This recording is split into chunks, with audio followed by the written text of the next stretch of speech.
కైలాసంపై నిశ్చలంగా కూర్చున్న శివుడు మాకు తెలియజేస్తాడు ప్రశాంతత ఎంత శక్తివంతమైందో.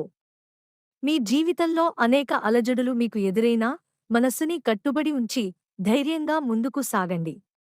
ప్రశాంత మనసు అన్నీ సాధిస్తుందని శివుడు మనకు నిరూపించాడు.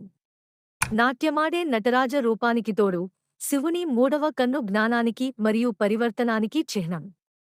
మీలో ఆ జన్మసిద్ధమైన శక్తిని ఉన్మూలించేందుకు ఇప్పుడు సమయం వచ్చింది. మీకున్న సమస్యలపై విజయాన్ని సాధించండి మరియు కొత్త జీవితాన్ని స్వీకరించండి. ప్రతి అడుగు శివుని ఇంటెలిజెన్స్ పైన ఆధారపడితే విజయం మీ దాటిన పెదవుల వంటిది. ఈ జీవిత ప్రయాణంలో శివుని రూపొందించిన ప్రేరణలతో నడవండి. మీ ప్రయత్నాలకు సరైన దిశను ఇవ్వాలంటే ఈ వీడియోను మీ కుటుంబం, స్నేహితులతో పంచుకోండి మరియు ధైర్యంగా ముందుకు వెళ్ళండి. ఇట్లు మీ మీనా చిల్లర.